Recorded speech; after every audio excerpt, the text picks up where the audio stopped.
엄마, 이제 나가셔야 해요. 72세 박순덕 할머니는 자식들이 건넨 검은 비닐봉지를 받아들었습니다.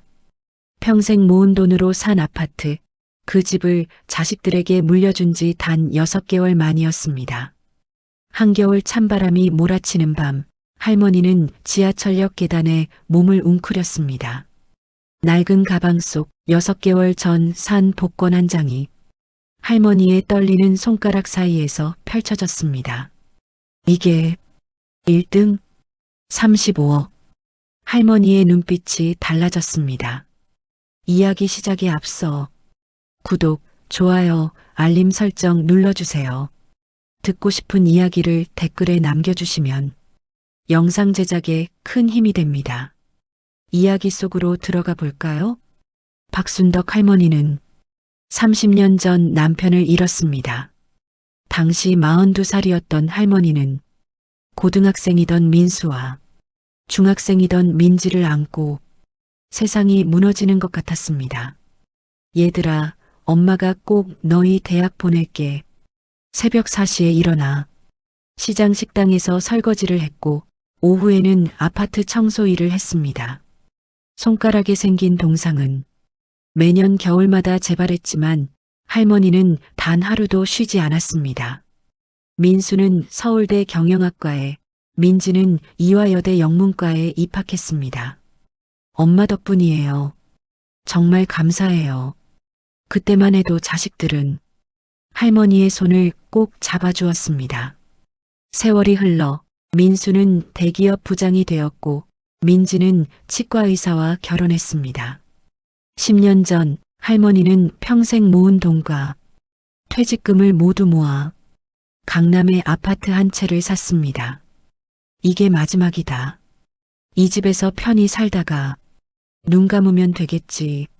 34평 아파트는 할머니에게 너무 컸지만 명절 때 자식들이 오면 손주들 뛰어놀 공간이 필요했습니다.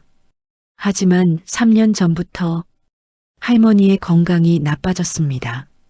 당뇨의 고혈압, 무릎 관절까지 안 좋아져 계단 오르기가 힘들어졌습니다. 엄마, 혼자 사시기 힘들죠? 우리가 관리해 드릴게요. 민수와 민지가 찾아와 할머니의 손을 잡았습니다. 아파트를 우리 명의로 옮기세요. 그럼 세금도 안 나오고 나중에 상속세도 안 내잖아요. 얘들아, 엄마는 아직 엄마, 요즘 치매 오는 노인들 많아요. 미리미리 정리하는 게 좋아요. 며느리 강미영이 끼어들었습니다. 어머님, 저희가 모실 테니까 걱정 마세요. 평생 여기 사세요. 할머니는 고민했습니다. 자식들이 이렇게까지 말하는데 거절하면 섭섭할 것 같았습니다. 그래, 너희가 그렇게 말하면 6개월 전 아파트 명의가 민수 앞으로 넘어갔습니다. 그날 저녁 민수와 강미영 부부가 집에 왔습니다. 엄마, 이제 슬슬 요양원 알아보시는 게 어때요? 뭐? 할머니는 귀를 의심했습니다. 여기 관리비도 비싸고 엄마 혼자 계시기엔 너무 넓잖아요. 요양원 가시면 편하실 거예요. 민수야, 엄마는 여기서 살고 싶은데.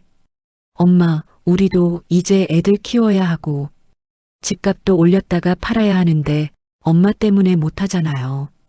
강미영이 인상을 찌푸렸습니다. 어머님, 요양원도 요즘 좋은 데 많아요. 친구들도 만나시고 밥도 새끼 다 챙겨주고요. 나는 싫다. 내가 평생 모은 돈으로 산 집인데 왜 내가 나가야 하니? 할머니의 목소리가 떨렸습니다. 엄마, 명의가 누구 거예요? 법적으로는 제 집이잖아요. 민수의 목소리가 차갑게 식었습니다. 민지도 같은 입장이었습니다. 엄마, 오빠 말이 맞아요. 그리고 엄마 건강도 안 좋으신데 전문적으로 케어받는 게 나아요. 너희들, 정말. 할머니는 말을 잇지 못했습니다. 그날부터 자식들의 방문은 할머니에게 고문이었습니다. 엄마, 언제까지 버티실 거예요? 어머님, 저희도 힘들어요. 할머니, 요양원 좋대요. 가세요. 손자 준호까지 나섰습니다. 할머니는 매일 밤 베개를 적시며 울었습니다. 왜 이렇게 됐을까? 내가 뭘 잘못했을까? 3개월이 흘렀습니다. 자식들의 압박은 날이 갈수록 심해졌습니다. 엄마, 다음 주까지 짐 정리하세요. 민수가 통보했습니다. 민수야, 제발. 엄마 좀 여기 있게 해줘. 엄마, 저도 이제 지쳤어요. 계속 이러시면 강제로라도 모실 거예요. 할머니는 무릎을 꿇었습니다. 제발, 제발 부탁이다. 하지만 민수는 고개도 돌리지 않았습니다. 그날 밤 할머니는 민지에게 전화했습니다. 민지야, 엄마 좀 도와줘. 오빠가 너무 심하게 구는구나. 엄마, 저도 오빠 편이에요. 엄마가 고집 부리시는 거잖아요. 민지야, 엄마, 제 집도 좁아서 엄마 모실 형편 안 돼요. 그냥 요양원 가세요. 뚝, 전화가 끊겼습니다. 할머니는 멍하니 핸드폰을 바라봤습니다. 내가 이렇게 쓸모없는 사람이 됐구나. 다음 날 민수와 강미영이 이삿짐 센터 직원들과 함께 나타났습니다. 엄마, 짐 싸세요. 오늘 나가셔야 해요. 민수야, 일주일만 더 있게 해줘. 안 돼요. 이미 계약했어요. 새 세입자 들어와요. 할머니는 그제야 깨달았습니다. 자식들은 이미 이 집을 팔 준비를 끝냈다는 것을. 엄마 짐은 여기 있어요? 강미영이 할머니 방으로 들어가 옷장을 열었습니다. 이거 다 버릴 거예요? 요즘 누가 이런 옷 입어요? 낡은 한복들이 바닥에 내던져졌습니다. 할머니가 평생 아껴 입던 명절 한복이었습니다. 그건 내 아빠가 우리 결혼 20주년 때 사준 건데, 어머님, 이제 못 입으시잖아요. 버리는 게 나아요. 강미영은 그대로 한복을 쓰레기 봉투에 넣었습니다. 할머니는 비명을 지르듯 외쳤습니다. 안 돼. 그건 안 돼. 하지만 아무도 할머니의 말을 듣지 않았습니다. 이삿짐 센터 직원들은 할머니의 물건들을 무자비하게 박스에 담았습니다. 엄마, 이것들은 다 어떻게 해요? 민지가 가리킨 곳에는 할머니가 30년간 모은 자식들의 상장과 사진들이 있었습니다. 그건 버리지 마. 엄마, 이런 거 보관해서 뭐해요? 다 버려요. 민지는 서랍재로 쓰레기 봉투에 쏟아부었습니다. 할머니는 그 자리에 주저앉아 울었습니다. 제발 그만. 엄마, 그만 우시고 이거나 받으세요. 민수가 검은 비닐봉지를 내밀었습니다. 뭐니 이게? 엄마 옷이랑 필요한 것만 몇 개 넣었어요. 할머니는 떨리는 손으로 봉지를 열어봤습니다. 속옷 몇 벌, 낡은 외투 한 벌, 그리고 오래된 가방 하나. 그게 전부였습니다. 민수야, 엄마가 평생 모은 게 이게 다냐? 엄마, 필요한 건 다 넣었어요. 나머지는 다 낡아서 버렸어요. 할머니는 그 순간 가슴이 무너지는 것을 느꼈습니다. 너희들이 정말 내 자식들이냐? 엄마, 감정적으로 구시지 말고 현실을 보세요. 강미영이 차갑게 말했습니다. 여기 요양원 연락처예요. 제가 알아봤는데 월 150만 원이면 들어갈 수 있대요. 150만 원. 엄마 연금이 80만 원인데 그럼 저축하신 거 쓰시든가요? 민지가 무심하게 대답했습니다. 할머니는 그제야 진실을 깨달았습니다. 자식들은 처음부터 할머니를 버릴 생각이었다는 것을. 아파트만 빼앗으면 할머니는 필요 없는 존재였던 것을. 엄마, 이제 나가세요. 시간 없어요. 민수가 할머니의 팔을 잡아 끌었습니다. 아파. 민수야 아프다. 하지만 민수는 힘껏 할머니를 현관 밖으로 밀어냈습니다. 쾅! 문이 닫혔습니다. 72세 할머니는 한겨울 복도에 혼자 서 있었습니다. 손에는 검은 비닐봉지 하나, 등에는 낡은 가방 하나. 그게 전부였습니다. 할머니는 떨리는 다리로 계단을 내려갔습니다. 엘리베이터도 타지 못했습니다. 자식들이 볼까봐 15층 계단을 걸어 내려가는 동안 할머니의 눈물은 멈추지 않았습니다. 하느님, 제가 무슨 죄를 지었길래 밖은 영하 10도, 찬바람이 할머니의 뺨을 매섭게 때렸습니다. 할머니는 지하철역으로 향했습니다. 갈 곳이 없었습니다. 친구들에게 연락할 수도 없었습니다. 자식들에게 버림받았다는 걸 어떻게 말할 수 있겠습니까? 지하철역 계단, 할머니는 그곳에 앉았습니다. 사람들이 지나가며 할머니를 쳐다봤지만 아무도 말을 걸지 않았습니다. 그날 밤 할머니는 처음으로 노숙자가 되었습니다. 일주일이 흘렀습니다. 할머니는 지하철역과 24시간 편의점을 오가며 하루하루를 버텼습니다. 손에 든 비닐봉지 속 8만 원이 전부였습니다. ATM기에서 돈을 뽑으려 했지만 통장 비밀번호가 바뀌어 있었습니다. 고객님, 비밀번호 오류입니다. 할머니는 그제야 깨달았습니다. 민수가 통장을 가져간 날 이미 모든 걸 정리했다는 것을. 평생 모은 3천만 원, 그것마저 자식들이 가져갔습니다. 정말 철저하구나. 할머니는 쓴웃음을 지었습니다. 매일 밤 추위에 떨며 할머니는 낡은 가방을 베개 삼아 잠을 청했습니다. 어느 날 새벽 몸을 뒤척이다가 가방 안쪽 주머니에서 뭔가 바스락거리는 소리가 났습니다.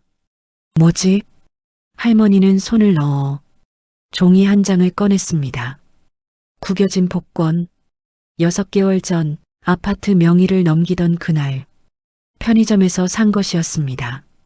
그때 마음이 너무 불안해서 무심코 샀었지. 할머니는 스마트폰을 꺼내 복권 앱을 열었습니다. 손자 준호가 가르쳐줘서 겨우 사용할 줄 알게 됐었습니다. 떨리는 손으로 번호를 입력했습니다. 3, 7, 12, 21, 28, 33. 화면이 바뀌었습니다. 축하합니다. 1등 당첨. 할머니는 숨이 멎는 줄 알았습니다. 이게 진짜야? 다시 확인했습니다. 1등 당첨금 35억 2천만 원. 할머니는 한참을 그 화면만 바라봤습니다. 눈물이 흘러내렸습니다. 하지만 이번에는 슬픔의 눈물이 아니었습니다. 하느님, 정말 이게 저한테 주신 기회인가요? 할머니는 복권을 가방 깊숙이 넣었습니다. 그리고 천천히 일어났습니다. 아직 아무에게도 말하면 안 돼. 특히 민수와 민지한테는. 할머니는 조용히 다음 날을 기다렸습니다. 아침 9시 할머니는 복권 판매점을 찾아갔습니다. 당첨 확인 좀 해주시겠어요? 주인이 복권을 스캔하더니 깜짝 놀라는 표정을 지었습니다. 어머님, 이거 1등이신데요? 조용히 해주세요. 할머니가 손가락을 입에 댔습니다. 지금 바로 찾으시게요? 아니요, 절차 알려주세요. 천천히 할게요. 할머니는 메모장에 적어가며 설명을 들었습니다. 복권 본사 방문, 신분증 지참, 세금 22% 제외 후 입금. 2주 정도 걸립니다. 감사합니다. 할머니는 복권을 다시 가방에 넣고 나왔습니다. 그리고 곧장 법률사무소를 찾아갔습니다. 변호사님, 상담 좀 받고 싶은데요. 젊은 변호사가 할머니를 맞이했습니다. 어떤 일로 오셨어요? 할머니는 자초지종을 설명했습니다. 아파트 증여, 쫓겨난 일, 자식들의 배신. 변호사는 고개를 저었습니다. 아파트 명의가 이미 아드님께 넘어갔다면 법적으로는 어려워요. 알아요. 그건 포기했어요. 할머니가 차분히 말했습니다. 대신 제가 받을 게 있어요. 앞으로 자식들이 제게 어떤 요구도 못하게 하고 싶어요. 상속 포기 각서 같은 걸 받고 싶으신 건가요? 네, 그리고 제 재산에 대해 자식들이 알 권리가 없다는 것도요. 변호사는 고개를 끄덕였습니다. 가능합니다. 그런데 어머님께 재산이 있으신가요? 할머니는 조용히 미소 지었습니다. 곧 생길 겁니다. 2주 후 할머니의 계좌에 27억 4,560만 원이 입금됐습니다. 35억 2천만 원 당첨금에서 세금 22%를 제한 금액이었습니다. 할머니는 은행 VIP실에 앉아 차분히 상담을 받았습니다. 예금으로 10억, 안전한 채권에 10억, 나머지는 생활비 통장으로 하겠습니다. 현명하신 선택입니다, 고객님. 은행원은 할머니를 극진히 대했습니다. 2주 전까지만 해도 할머니는 노숙자였습니다. 하지만 지금은 27억을 가진 VIP 고객이었습니다. 할머니는 그날 조용히 원룸 하나를 계약했습니다. 역세권 깔끔한 오피스텔, 보증금 1천만 원에 월세 50만 원. 여기서 지내면서 천천히 계획을 세워야지. 할머니는 짐을 풀며 달력을 꺼냈습니다.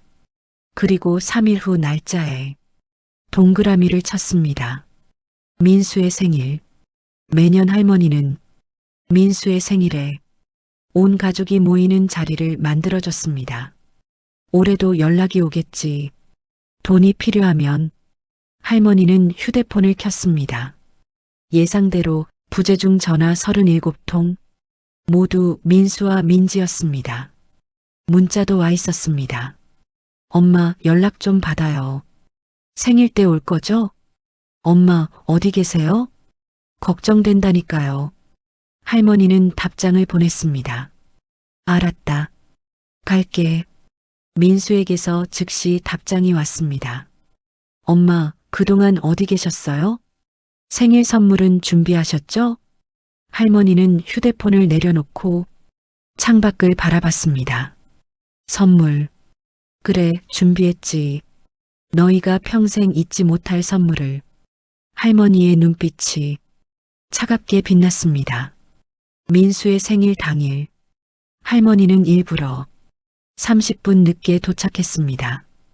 강남의 고급 레스토랑, 할머니가 평생 모은 돈으로 산 그 아파트 근처였습니다. 어머님, 여기에요. 강미영이 손을 흔들었습니다.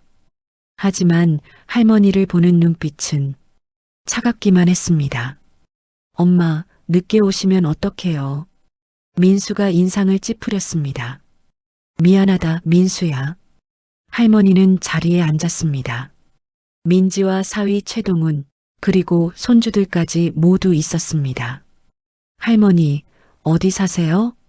요즘 연락도 안 되고. 손자 준호가 물었습니다. 응, 할머니 이제 작은 집 하나 얻어서 지내. 혼자요? 요양원 안 가셨어요? 아직은 혼자 살만하더라. 할머니의 대답에 민수와 민지가 눈빛을 교환했습니다. 엄마, 그게 무슨 소리예요? 돈은 어떻게 구하셨어요? 엄마 연금으로 작은 방 하나. 얻을 수는 있지. 할머니가 조용히 대답했습니다. 식사가 시작됐습니다. 민수는 할머니를 힐끔거리며 계속 눈치를 봤습니다. 엄마, 생일 선물은요? 강미영이 직접적으로 물었습니다. 아, 그래. 할머니는 가방에서 봉투 하나를 꺼냈습니다. 이게 뭐예요? 민수가 봉투를 열었습니다. 안에는 서류 한 장. 상속 포기 각서? 엄마, 이게 무슨... 민수의 얼굴이 굳었습니다. 읽어봐라. 할머니의 목소리는 평소와 달리 단호했습니다. 민수가 서류를 읽기 시작했습니다. 본인 박민수는 모친 박순덕의 현재 및 향후 재산에 대한 모든 상속권을 포기하며 엄마, 이게 대체 엄마한테 무슨 재산이 있다고 민지가 비웃듯 말했습니다. 우리가 요양원비라도 보태드리려고 했는데 이게 뭐예요? 할머니는 조용히 미소 지었습니다. 민지야, 내가 뭘 보탤 것 같니? 엄마 무슨 말씀을? 내 통장에서 3천만 원 빼간 거 모를 줄 알았니? 식탁이 조용해졌습니다. 그건 엄마 요양원비 마련하려고 민수가 변명했습니다. 거짓말 마라. 너희 아파트 인테리어비로 썼지. 할머니의 목소리에 힘이 실렸습니다. 엄마 어떻게 아세요? 강미영이 당황한 표를 지었습니다. 내가 노숙자로 한 달을 지하철역에서 살았는데 너희는 그 돈으로 대리석 싱크대를 달았더구나. 민수와 민지는 아무 말도 하지 못했습니다. 할머니, 노숙자요? 손녀 서연이 눈물을 글썽였습니다. 서연아, 할머니는 괜찮아. 다 지나간 일이야. 할머니는 손녀의 손을 잡았습니다. 그리고 다시 민수를 바라봤습니다. 민수야, 내가 궁금한 게 재산이 얼마나 있냐는 거지? 엄마, 그게 아니라 27억. 뭐? 식탁의 모든 사람이 할머니를 쳐다봤습니다. 27억 4,560만 원. 정확히는 그렇다. 엄마, 농담 그만하시고. 농담이 아니다. 할머니는 가방에서 통장 사본을 꺼내 식탁 위에 던졌습니다. 민수가 떨리는 손으로 통장을 집어들었습니다. 예금주 박순덕. 잔액 27억 4,560만 원. 이게 대체 복권 당첨됐다. 너희가 날 쫓아낸 그날 6개월 전에 산 복권이 1등이었더구나. 할머니는 차분히 말을 이었습니다. 그 추운 겨울날 지하철역 계단에서 떨면서 그걸 확인했지. 그때 생각했다. 이 돈을 너희한테 알려줘야 하나. 민수와 민지의 얼굴이 새파랗게 질렸습니다. 엄마, 그러니까 우리가 몰랐잖아요. 몰랐으면 괜찮니? 너희는 엄마가 돈이 없어도 쫓아냈을 거 아니냐? 이제 내 말 들어라. 할머니는 서류를 가리켰습니다. 이 각서에 서명해라. 그리고 다시는 내 앞에 나타나지 마라. 엄마, 그게 무슨 말씀이세요? 우린 엄마 자식인데. 민지가 소리쳤습니다. 자식? 할머니의 눈에서 차가운 빛이 흘렀습니다. 자식이 72살 늙은 엄마를 한겨울에 길거리로 내모니? 자식이 엄마 평생 모은 돈을 몰래 빼가니? 자식이 엄마 결혼기념일 한복을 쓰레기통에 처박니? 할머니의 목소리가 떨렸습니다. 너희는 내 자식이 아니다. 그냥 내가 키운 남남일 뿐이다. 식탁에 침묵이 흘렀습니다. 각서에 서명 안 하면 이 돈으로 변호사 선임해서 증여 무효 소송 걸 거다. 사기에 의한 증여라고. 증거도 다 있다. 할머니는 휴대폰을 꺼냈습니다. 너희가 날 협박하던 문자, 녹음된 통화 내용 다 가지고 있다. 민수의 손이 떨렸습니다. 엄마, 제발 선택해라. 각서 쓰고 20억짜리 아파트 갖고 살든지 소송 걸려서 전부 잃든지. 할머니는 가방에서 펜을 꺼내 민수 앞에 놓았습니다. 민수는 한참을 서류만 바라보다가 떨리는 손으로 펜을 집었습니다. 사인. 민지도 울면서 서명했습니다. 잘했다. 할머니는 서류를 챙겨 가방에 넣었습니다. 그리고 자리에서 일어났습니다. 준호야, 서연아. 네, 할머니. 손주들이 눈물을 흘렸습니다. 너희는 잘못이 없다. 할머니가 너희는 사랑한다. 할머니는 손주들의 머리를 쓰다듬었습니다. 하지만 어른이 되면 부모가 하는 짓을 잘 보고 배워라. 그렇게 살면 안 된다는 걸. 할머니는 레스토랑을 나왔습니다. 뒤에서 민수와 민지, 울부짖는 소리가 들렸지만 할머니는 돌아보지 않았습니다. 3개월이 흘렀습니다. 할머니는 경기도 가평이 작은 전원주택에서 살고 있었습니다. 5억을 주고 산 집은 작지만 아늑했고 마당에는 할머니가 직접 심은 상추와 고추가 자라고 있었습니다. 순덕 씨, 오늘도 산책 가세요? 옆집 할아버지가 인사했습니다. 네, 날씨가 좋아서요. 할머니는 밝게 웃으며 지팡이를 짚고 걸었습니다. 무릎 수술을 받고 나니 걷기가 한결 편해졌습니다. 마을 입구 정자에는 동네 어르신들이 모여 화투를 치고 계셨습니다. 순덕 씨도 한판 하시죠? 에이, 전 구경만 할게요. 할머니는 벤치에 앉아 따뜻한 햇살을 쬐었습니다. 휴대폰이 울렸습니다. 민수, 할머니는 전화를 받지 않았습니다. 3개월 동안 민수와 민지에게서 수십 통의 전화가 왔지만 할머니는 단 한 번도 받지 않았습니다. 문자는 매일 왔습니다. 엄마, 제발 한 번만 봐요. 엄마, 우리가 잘못했어요. 어머님, 용서해 주세요. 하지만 할머니는 그 문자들을 읽고 지웠습니다. 용서는 아직 이르다고 생각했습니다. 아니, 어쩌면 평생 용서하지 않을지도 모른다고. 할머니는 대신 손주들과는 연락을 이어갔습니다. 준호와 서연에게는 매달 용돈을 보내주고 가끔 만나서 밥도 사주었습니다. 할머니, 정말 괜찮으세요? 준호가 걱정스럽게 물었습니다. 그럼 할머니 이제 정말 행복하단다. 할머니는 진심으로 웃었습니다. 어느 날 할머니는 우편함에서 등기 우편 하나를 발견했습니다. 발신인은 민수였습니다. 안에는 편지와 수표가 들어 있었습니다. 엄마 아파트를 팔았습니다. 20억에 팔렸고 그중 10억을 엄마께 드리고 싶습니다. 제발 받아주세요. 이게 제가 할 수 있는 최선의 사죄입니다. 할머니는 수표를 오래 바라봤습니다. 10억? 예전의 할머니였다면 눈물을 흘리며 고마워했을 겁니다. 하지만 지금은 아니었습니다. 할머니는 수표를 다시 봉투에 넣고 반송 스티커를 붙였습니다. 그리고 한 줄 메모를 남겼습니다. 내 돈은 내가 써라. 나는 내 힘으로 산다. 우체국에 가는 길, 할머니는 잠시 발걸음을 멈췄습니다. 저 멀리 보이는 북한산, 파란 하늘과 하얀 구름. 참 예쁘다.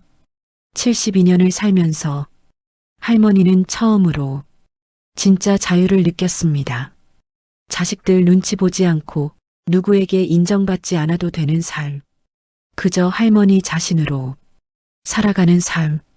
집으로 돌아오는 길, 할머니는 슈퍼에 들러 좋아하는 딸기를 샀습니다.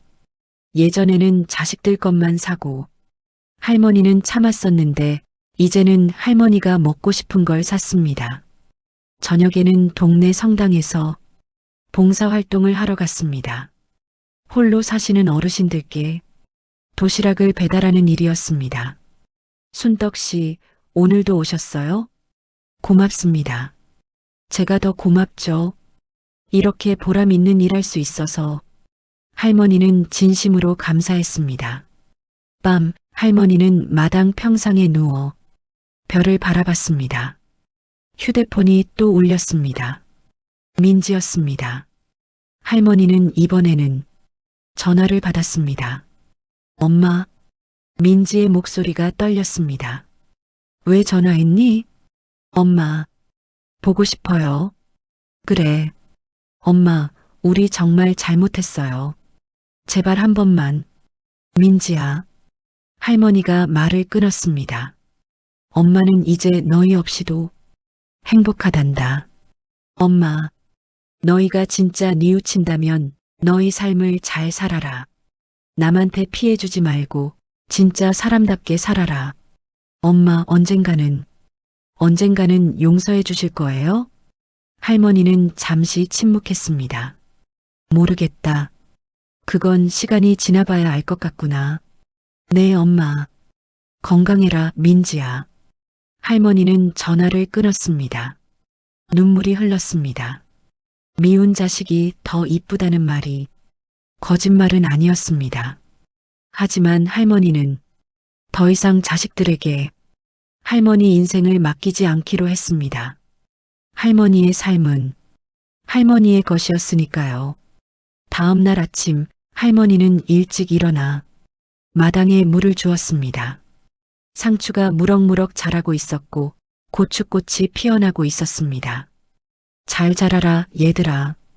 할머니는 환하게 웃으며 하루를 시작했습니다. 이제 할머니에게는 할머니만의 계절이 펼쳐지고 있었습니다. 여러분, 부모의 사랑은 무한하지만 그것이 자식의 이기심을 정당화하지는 않습니다. 오늘 여러분 곁에 소중한 분들께 진심 어린 감사를 전해보세요. 그리고 기억하세요. 당신의 인생은 당신 것입니다. 좋아요와 구독은 알림 설정은 더 많은 이야기를 만드는 힘이 됩니다. 지금까지 골목길 시네마였습니다. 감사합니다.